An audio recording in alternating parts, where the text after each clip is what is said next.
రాజకీయం అంటే ఒకప్పుడు ప్రజాసేవ, కానీ నేటి పాలిటిక్స్ ఎలా మారాయంటే ఏకంగా సింగరేణి భవనాలు తగలబెట్టాలి, రైల్వే ట్రాకులు పీకేయాలనేటువంటి రేంజ్కు దిగజారారు. ఒకప్పుడు పార్లమెంటులో, అసెంబ్లీలో ప్రజాప్రాతినిధ్యం వహించిన బాధ్యతాయుతమైనటువంటి నాయకులే ఇలాంటి మిలిటెంట్ పోరాటాలకు పిలుపునిస్తూ ఉండడం సర్వత్రా పెను ప్రకంపనలు రేపుతోంది. నోరు మంచిదైతే ఊరు మంచిదవుతుంది అన్నది పెద్దల మాట. కానీ ఇక్కడ ఏకంగా ఊరినే తగలబెట్టేలా నేతల మాటలు మంటలు రేపుతున్నాయి. అసలు ఈ అగ్రెసివ్ పాలిటిక్స్ వెనుక దాగున్న అసలు రహస్యం ఏంటి? అధికార దాహంతో సామాన్యులను బలి చేస్తారా? ఇప్పుడు ఇది ఈ స్టోరీలో చూద్దాం.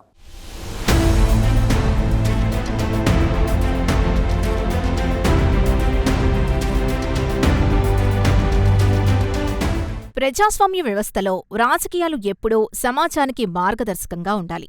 కానీ ప్రస్తుత పాలిటిక్స్ చూస్తుంటే అందుకు పూర్తి విరుద్ధంగా సాగుతున్నాయని మనకు స్పష్టంగా అర్థమవుతోంది. కేవలం పవర్ దక్కించుకోవడమే ఏకైక ఎజెండాగా పెట్టుకుని సమాజంలో విద్వేషాలు రెచ్చగొట్టడం ఈ రోజుల్లో ఒక పెద్ద ట్రెండ్లా మారిపోయింది.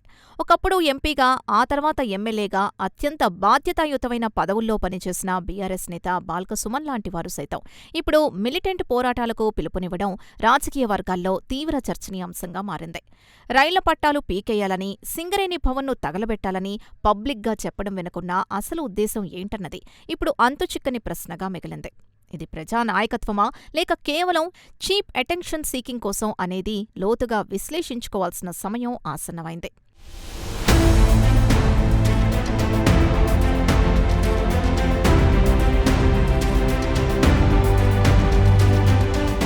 ప్రజల సమస్యలపై రాజీలేని పోరాటం చేయడమనేది ప్రతిపక్షాల కనీస లేదా బాధ్యత అనడంలో ఎలాంటి సందేహం లేదు. కానీ ఆ పోరాటం పేరుతో మిలిటెంట్ తరహా దాడులకు దిగాలని సొంత క్యాడర్కు పిలుపునివ్వడం కరెక్టేనా అన్నది ప్రతి ఒక్కరూ ఆలోచించుకోవాలి. హింసకు దిగి జైలుకెళ్లినా ఎలాంటి ఇబ్బంది లేదని యువతను అడ్డగోలుగా రెచ్చగొట్టడం ఏ తరహా పాలిటిక్స్ అని మేధావులు విశ్లేషిస్తున్నారు. ప్రజల్ని, అలాగే కార్మికుల్ని తమ వైపు ఆకట్టుకోవడానికి కేవలం హింస మాత్రమే ఏకైక మార్గంగా ఎంచుకోవడం అనేది ఒక ఫెయిల్యూర్ మోడల్ అని గత చరిత్ర మనకు చెబుతోంది. ఇలాంటి అగ్రెసివ్ వ్యాఖ్యలు చేయడం ద్వారా మాత్రమే ప్రజల మనసు గెలుచుకుని తిరిగి అధికారంలోకి వస్తామనుకోవడం కేవలం పగటికల మాత్రమే. హింసతో ఓట్లు పడతాయన్న ఆలోచనే డెమోక్రసీకి అతిపెద్ద ముప్పుగా పరిణమించే ప్రమాదం ఉందని పొలిటికల్ అబ్జర్వర్లు పదే పదే హెచ్చరిస్తున్నారు.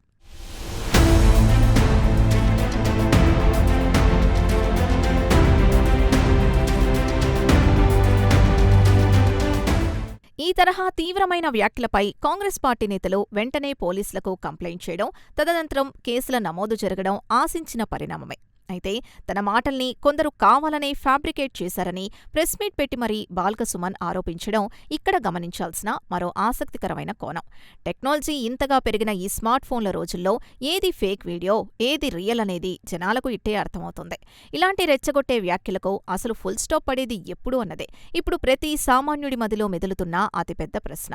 ఈ వ్యవహారంపై బీఆర్ఎస్ అధిష్టానం సైలెంట్గా ఉండటం కూడా పరోక్షంగా పలు అనుమానాలకు స్పష్టమైన సంకేతాలిస్తోంది.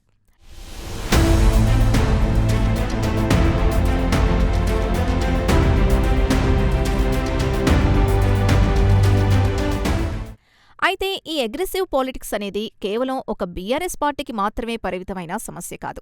రూలింగ్లో ఉన్న కాంగ్రెస్ లేదా బీజేపీ లేక మరే ఇతర పొలిటికల్ పార్టీ అయినా సరే అధికారమే పరమావధిగా ఇలాంటి విద్వేషాలు రెచ్చగొట్టడం ఏమాత్రం కరెక్ట్ కాదు.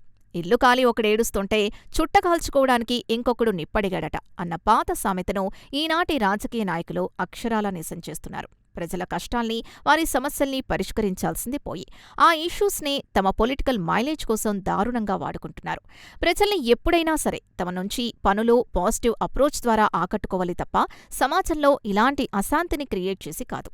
కులాలు, మతాలు లేదా ప్రాంతాల మధ్య చిచ్చుపెట్టి పబ్బం గడుపుకోవాలంటే ఈ చీప్ పాలిటిక్స్కి శాశ్వతంగా ఎండ్ కార్డు పడాల్సిన అవసరం ఎంతైనా ఉంది.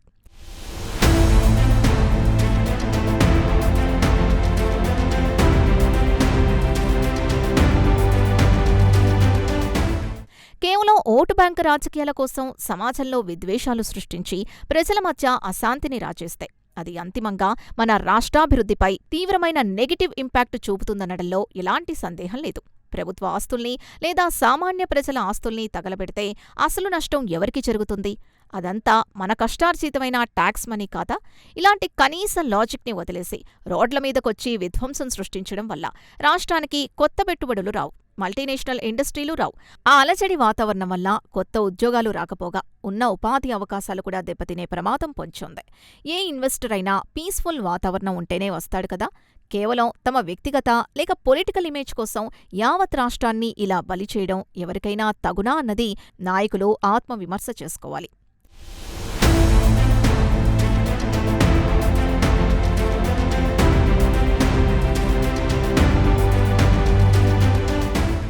ఇక నేటి యువతరం విషయానికొస్తే జెన్సీ యూత్ ఆలోచనా విధానం చాలా భిన్నంగా, షార్పుగా ఉంటుంది. వారిలో నిరుద్యోగం వల్ల ఒక రకమైన ఆందోళన, సిస్టంపై ప్రశ్నించే తత్వం ఎక్కువగా కనిపిస్తూ ఉంటాయి. అయితే వారి ఆ ఉద్యమంలో, ఆ వాయిస్లో ఒక బలమైన అర్థం దాగుంది. అలా అని వారిలో ఉన్న ఆ ఆవేదనను రాజకీయ నాయకులు తమ సొంత స్వార్థం కోసం హింసవైపు మళ్లిస్తే ఎలా? ఇలా గోటితో పోయేదానికి గొడ్డలిదాకా తెచ్చుకున్నట్లవుతుంది కదా. యువతలో ఉన్న అపారమైన ఎనర్జీని కన్స్ట్రక్టివ్ పనుల వైపు డైవర్ట్ చేయాల్సింది పోయి ఇలా డిస్ట్రక్టివ్ మార్గాల్లోకి నెట్టడం ఒక సోషల్ క్రైమ్తో సమానం. రేపటి ఉజ్వల భవిష్యత్తును తీర్చిదిద్దాల్సిన ఆ చేతుల్ని రాళ్లు విసరడానికో, పబ్లిక్ ఆస్తులు ధ్వంసం చేయడానికో వాడటం అత్యంత దారుణం. యువత కూడా నాయకుల మైండ్ గేమ్స్కు బలి కాకుండా అప్రమత్తంగా ఉండాలి.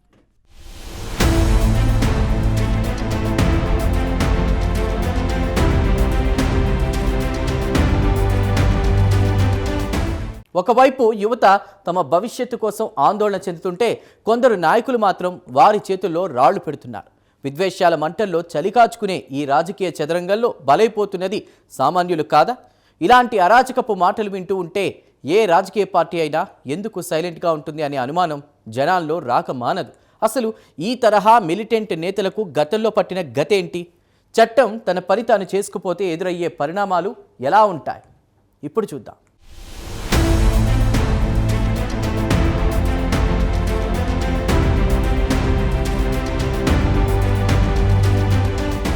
ప్రజల ఆవేదనను, వారి నిత్య జీవితంలోని సమస్యలను పాలకుల దృష్టికి బలంగా తీసుకెళ్లాలంటే దానికి మన రాజ్యాంగంలో ఎన్నో ప్రజాస్వామ్యబద్ధమైన మార్గాలున్నాయి.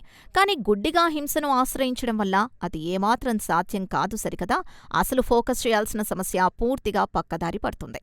ఈ మిలిటెంట్ రాజకీయం అనేది అసలు మన డెమోక్రసీకి సెట్ కాని ఒక డేంజరస్ కాన్సెప్ట్గా మారుతోంది.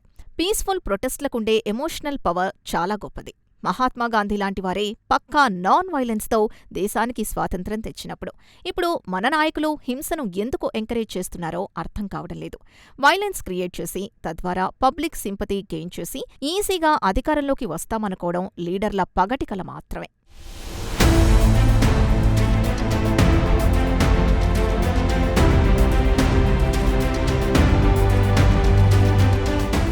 గతంలో ఇలాంటి అడ్డగోలు రాజకీయాలకు తెరతీసి ఈ తరహా రెచ్చగొట్టే వ్యాఖ్యలు చేసిన కొందరు నేతల పరిస్థితి చివరికేమైందో మనం చరిత్రను చూస్తే స్పష్టంగా అర్థమవుతుంది.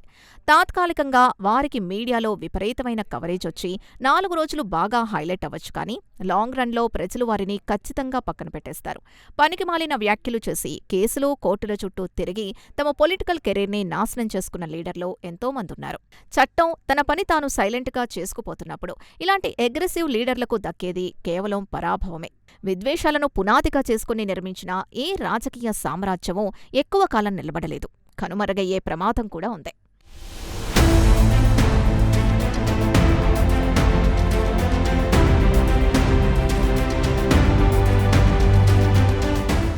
ఇక ఈ మిలిటెంట్ రాజకీయం అనేది కేవలం నాయకుల వ్యక్తిగత ఇమేజ్ని పెంచుకోవడం కోసమేనా అన్న అనుమానం పబ్లిక్లో బలంగా కలుగుతోంది. ఒక రియల్ లీడర్ తన విజన్తో, తన నాలెడ్జ్తో ఫాలోవర్స్ని ఇన్స్పైర్ చేయాలి. కానీ ప్రస్తుత ట్రెండ్ చూస్తుంటే మైకు దొరకగానే పరుష పదజాలంతో అపోజిషన్పై విరుచుకుపడ్డం, విద్వేషాలు రెచ్చగొట్టడం ఒక కామన్ ప్రాక్టీస్గా మారిపోయింది. సమాజంలో కావాలనే అశాంతిని రేపి అందులో చలి కాచుకోవడం అనేది ఏమాత్రం కరెక్ట్ అయిన పొలిటికల్ పద్ధతి కాదు. సమస్యలున్నప్పుడు అధికార పక్షాన్ని సూటిగా నిలదీయడం ఎంత అవసరమో దానికి ఒక సిస్టమాటిక్ అప్రోచ్ ఉండటం కూడా అంతే అవసరమని రాజకీయ విశ్లేషకులు చెబుతున్నారు. ఫిజికల్ అటాక్స్ చేయాలని, ఆస్తులు ధ్వంసం చేయాలని సొంత క్యాడర్కు బాల్క సుమన్ డైరెక్షన్ ఇవ్వడం ముమ్మాటికి దివాలాకోరుతనమే అనిపిస్తుంది.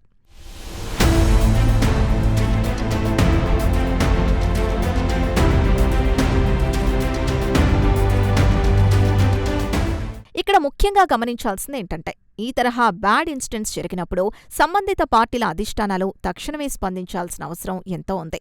తమ లీడర్లు రాజకీయంగా దారి తప్పుతున్నప్పుడు వారిని కంట్రోల్ చేయకపోతే ఫైనల్గా ఆ పార్టీ మీదనే ప్రజల్లో ఒక స్ట్రాంగ్ నెగటివ్ ఇంప్రెషన్ పడుతుంది. ఇంటర్నల్గా షోకాజ్ నోటీసులివ్వడం లేదా పబ్లిక్గా ఆ వ్యాఖ్యల్ని ఖండించడం లాంటి యాక్షన్స్ కాకుండా ప్యాసివ్గా, సైలెంట్గా ఉంటే మాత్రం ఆ రెచ్చగొట్టే వ్యాఖ్యలకు డైరెక్ట్గా పార్టీ సపోర్ట్ కూడా ఉందన్న రాంగ్ సిగ్నల్స్ జనాల్లోకి వెళతాయి. డెమోక్రసీలో అపోజిషన్ రోల్ అనేది చాలా కీలకమని గుర్తించకపోతే అది కంప్లీట్ కేయోస్కు దారితీస్తుంది.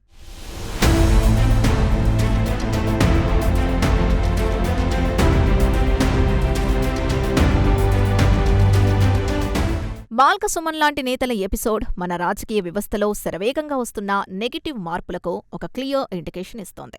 ద్వేషం, హింస అనేది ఎప్పటికీ సమస్యలకు సరైన సొల్యూషన్స్ కావు. యువత కూడా ఇలాంటి ఎమోషనల్ వలల్లో పడకుండా తమ కెరీర్, ఫ్యూచర్పై ఫుల్గా ఫోకస్ పెట్టాలి.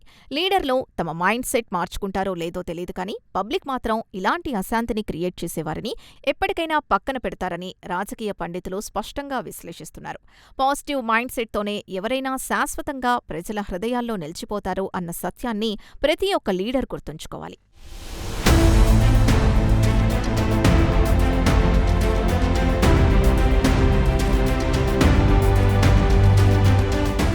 ఇది గ్రౌండ్ రియాలిటీ. హింసతో, అరాచకాలతో ఓట్లు దండుకోవాలని చూస్తే అంతిమంగా మిగిలేది రాజకీయ సమాధే.